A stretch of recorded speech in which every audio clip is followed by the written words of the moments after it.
오늘은 여러분께 겨울철 식물관리, 화분관리에 대해서 나눠보려고 해요. 가을인가 싶었는데 벌써 첫눈까지 오고 겨울이 왔네요. 차가운 겨울이 되니까 우리 집 식물들이 걱정되기 시작하시죠. 어떻게 관리를 해야 식물을 건강하게 잘 키울 수 있고 겨울을 보낼 수 있는지 저도 은근히 걱정이 되거든요. 그래서 많아진 식물을 또 어떻게 정리를 해야 될지도 고민이시고요. 겨울 동안 식물들 건강하게 잘 관리하는 게 우리들의 공통된 관심과 고민이 아닌가 싶은데 그렇죠, 여러분들도. 저는 베란다가 없는 집이라 베란다에서 키우신 분들은 겨울을 준비하는데 더 신경 많이 쓰이시고 또 걱정이 되실 것 같아요. 베란다가 있는 분들은 그 식물을 이렇게 구분해서 안으로 들여야 하는 식물이 어떤 게 있는가 그런 것들이 신경이 쓰이시잖아요. 그리고 지난 봄, 여름, 가을 지나면서 예뻐서 들인 식물들이 너무 많아지기도 하고요. 베란다 있으신 분들은 특히 꽃 피우는 식물들을 많이 키우시더라고요. 이렇게 들인 식물들을 안으로 다 들여놓을 수는 없는 거잖아요. 그래서 어떻게 해야 할지 지금 당황하신 분들도 계시고 이미 벌써 정리를 다 하신 분도 계실 것 같은데요. 갑작스럽게 눈이 와서 후다닥 벌써 정리하신 분도 계시죠. 그렇다면 베란다에 있는 어떤 식물들을 실내로 들여야 할까요? 고사리 종류, 드라세나, 금전수, 고무나무, 드라코, 파키라, 신고디움, 스킨답스 등 대부분 잎 모양 있는 식물이에요. 그러니까 우리가 말하는 관엽식물 종류를 실내로 들이시는 게 맞는 거예요. 그러니까 베란다에서 키우기보다는 실내에서 들여야 될 식물이에요. 이제 꽃이 피는 아이들은 봄에 꽃을 피우려면은 좀 추운 시련을 좀 겪어야지 예쁜 꽃이 피고 꽃망울이 많이 맺히거든요. 그래서 베란다에서 이제 관리하는 식물들은 이제 꽃이 피는 식물, 예를 들면 뭐 애니시다, 수국, 라일락, 동백 이런 아이들을 베란다에서 관리하시면 되고, 그리고 너무 추운 날 있잖아요. 막 엄청 추운 날은 베란다에 있는 식물도 너무 추우면은 또 얼 수도 있으니까 그럴 때는 이제 우리 신문이라든가 비닐 같은 종류 그 어떤 것들로 이렇게 좀 덮어주는 게 좋으실 것 같아요. 저는 베란다가 없으니까 이제 창가 쪽에 식물을 배치해서 관리를 하거든요. 그러니까 트롤리에 이제 작은 아이들은 작은 아이대로 이렇게 모아두고 햇볕도 좀 볼 수 있게 트롤리에 올리니까 이렇게 좀 움직일 수 있는 게 좀 장점이기도 하거든요. 물 들어갈 때도 좀 편하기도 하고, 그리고 되게 추운 겨울에는 암막 커튼을 쳐놔요. 창가에 우리가 모르게 바람이 이렇게 새어 들어올 수 있잖아요. 그래서 틈새 바람이 들어와서 또 혹시나 식물이 얼 수도 있는 부분도 있거든요. 또 실내에서 식물들을 다 이렇게 관리한다고 해서 따뜻하다고 해서 다 안전하지가 않아요. 주의해야 될 게 세 가지가 있어요. 제가 알려드릴게요. 첫 번째로 실내 환경이 고온건조가 되면 식물들이 시들어지는 경우가 있거든요. 그래서 실내 공중 습도를 유지하는 것이 무엇보다 중요해요. 물 분무를 자주 해주시는 게 좋고 가습기가 있으신 분들은 가습기로 습도를 조절하시는 게 좋아요. 저는 가습 또 체크할 수 있는 그런 온도계를 샀거든요. 관엽식물은 습도가 낮아지면 이 끝이 갈색으로 변하고 시들시들해져요. 이런 현상을 막기 위해서는 가습기를 틀어주고 습도를 올려주는 게 좋아요. 습도가 너무 낮을 때는 식물들한테 그러니까 직접 분무를 해주시는 것도 좋은데, 습도가 너무 낮을 때 식물에게 직접 우리가 분무를 할 경우에 식물잎에 묻은 물이 증발하면서 오히려 또 더 건조해질 수가 있거든요. 그걸 약간 참고하시면 좋을 것 같아요. 하나의 꿀팁을 드리자면 수경재배를 곳곳에 배치하면 또 습도 조절에 도움이 돼요. 저는 개운죽을 너무 좋아해서 사계절 동안 늘 키워요. 예전에 꽃집 할 때도 그랬고 지금도 그렇고 개운죽은 늘 키워요. 너무 잘 안 죽고 너무 잘 자라니까 좋더라고요.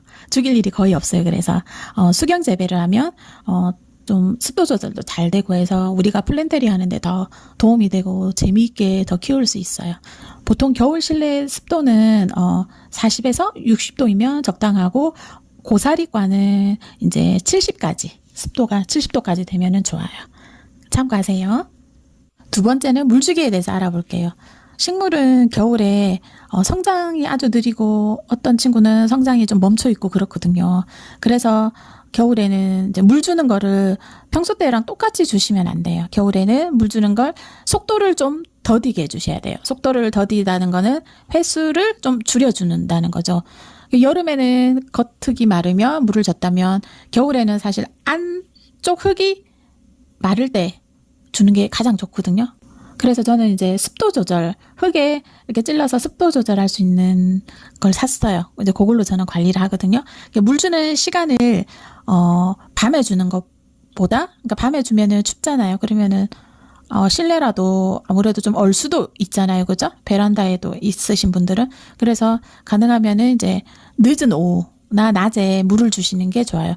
그리고 되게 추운 날은 차가운 물을 그냥 확 주는 것보다는 공간이 여유가 되시는 분들은 물을 어느 정도 이렇게 받아 놓고 이제 그 다음날 이렇게 물을 주시는 게 좋고, 아니면 좀 급하면은 물을 좀 미지근하게 만들어서 주시는 게 좋아요. 미지근한 거예요. 예전에 제가 꽃집 할 때 어떤 손님이 그러니까 스파트 필름을 한 6년을 키우셨대요. 그런데 그 와이프분은 여행을 가지고 남편분이 이제 식물을 관리하게 된 거예요. 그날이 너무 추웠던 거예요. 그래서 이제 식물이 너무 안타까웠던 거죠. 그래서 세상에 뜨거운 물을 준 거예요. 어떻게 됐겠어요? 그 와이프 되시는 분, 그러니까 그 아내 되시는 분이 저희 가게 와가지고 그 얘기를 해주던데, 와, 이건, 어떻게 설명을 해야 될지. 정말 난감했어요. 이 사람이든 식물이든 과도한 사랑은, 애정은 이렇게 죽음을 일으키는 참사를 가져오는 것 같아요. 그러시면 안 돼요, 여러분은. 그리고 물을 줄 때는 항상 주의할 게 뭐냐. 한 번 줄 때 듬뿍 주셔야 돼요. 뿌리가 젖고 그 화분 배수 구멍으로 물이 계속 흘러나올 때까지 주셔야 돼요. 무슨 말인지 알겠죠? 그러니까 겨울에는 물 주는 횟수는 줄고, 하지만 한 번 줄 때는 화분 바닥에 물이 흠뻑 흘러나올 정도로 충분하게 주시는 게 중요해요. 또 이렇게 고사리과 같은 경우에는 이제 습한 걸 좋아한다고 그랬잖아요. 그러면은 화분에 이렇게 작은 자갈돌 같은 거 깔아서 이렇게 저면 관수하는 것처럼 일정량의 이제 물을 좀 부어 놓고 이렇게 화분을 올려 놓으시면은 습도에도 되게 도움이 되고 고사리과 친구들은 되게 좋아해요. 세 번째는 통풍이에요.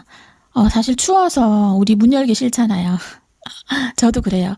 그렇다고 문을 꼭꼭 닫아 놓으시면은 식물들한테는 그렇게 좋지가 않아요. 햇살 좋은 오후에는 조금 춥더라도 창문을 열어서 식물에게 바람을 좀 맞게 해주시는 게 좋아요. 아니면 그런 상황이 아니면은 서큘레이터를 이용해서 이렇게 통풍이 될 수 있게 해주시면 좋아요. 난방 때문에 따뜻하고 또 환기가 안 되면 어느 순간에 또 벌레가 생길 수 있거든요, 여러분. 그러면 좀 끔찍하잖아요. 그래서 이렇게 통풍을 해주시는 게 굉장히 중요해요. 오히려 따뜻하니까 더 그런 거거든요. 그래서 우리가 또 식물을 관리할 때 특히 이제 우리 관엽식물 있죠? 잎이 있는 친구들은 이렇게 위에도 보고 또 이렇게 뒤집어서 밑에도 좀 보고, 혹시 약간 뭐가 생기지 않았나 그걸 좀 살펴주고, 혹시 또 잎이 끈적끈적하게 되진 않았는가 그런 것도 챙겨주고 잘 좀 관찰은 해줘야 돼요, 저희들이. 만약에 문제가 생겼다, 뭔가 이상하다 그러면 원예용 살충제 있잖아요. 그거를 구입하셔서 이제 뿌려주시면 돼요. 그리고 특별히 좀 심하게 좀 문제가 됐다고 생각하는 식물은 좀 격리를 시켜서 뿌려주고, 앞뒤로 뿌려주고, 뿌리에도, 그러니까 뿌리가 아니라 흙 위에까지, 화분 거기까지 쫙 뿌려주면은 사라지거든요. 그리고 그 벌레 생겼거나 그 친구들 옆에 있는 식물들에게도 이렇게 살짝 살충제를 뿌려주는 게 도움이 돼요. 벌레 생기면 안 되잖아요. 겨울에는 이렇게 습도, 물주기, 통풍 이거를 조금 더 신경 써주셔야 돼요. 늘 사실은 식물 키우는 데는 늘 이게 중요하긴 하죠. 여러분 조금만 신경 쓰면은 우리 할 수 있어요. 건강하게 식물들 잘 키울 수 있어요. 식물은 겨울 동안 이제 휴명기잖아요, 그렇죠? 이제 12월 들어가면서 는 사실 이제 분갈이 같은 건 안 하는 게 좋아요. 그 분갈이는 될 수 있으면 겨울에 하지 않고, 혹시 분갈이를 못했으면 또 시기를 놓치신 분들은 이제 봄에 분갈이를 하시는 거를 추천을 해드려요. 식물의 휴명 기간이잖아요, 겨울이. 그런데 분갈이를 해주고 또 막 비료를 주고 그렇게 하면은 그게 스트레스를 주는 거거든요. 자꾸 움직여야 되잖아요, 아이들이. 그런 것들을 최대한 줄여주셔야 돼요. 겨울에는 분갈이 하지 않는다, 비료를 주지 않는다. 그리고 이제 우리가 이제 식물을 보면은 관엽식물 같은 경우에는 또 잎이 시들시들해지는 게 있잖아요. 그런 아이들은 이렇게 좀 잘라주시는 게 좋죠. 왜냐하면 식물의 영양분을 뺏길 수도 있거든요, 그 시들어진 잎으로 인해서. 그리고 겨울에는 이제 비료나 그런 것들을 주지 않기 때문에 또 영양분이 부족할 수 있으니까 그렇게 시들어진 잎들이 있으면 제때제때 이렇게 잘라주시는 게 식물들을 건강하게 키울 수 있는 또 비결이기도 하거든요. 기억하세요. 긴 겨울 동안 우리들이 이제 식물을 잘 쉴 수 있게 우리가 해주고, 그리고 우리 식물을 사랑하시는 여러분들도 겨울 동안 건강하게 잘 지내기를 응원합니다. 함께 해주셔서 감사합니다. 행복한 하루 되세요.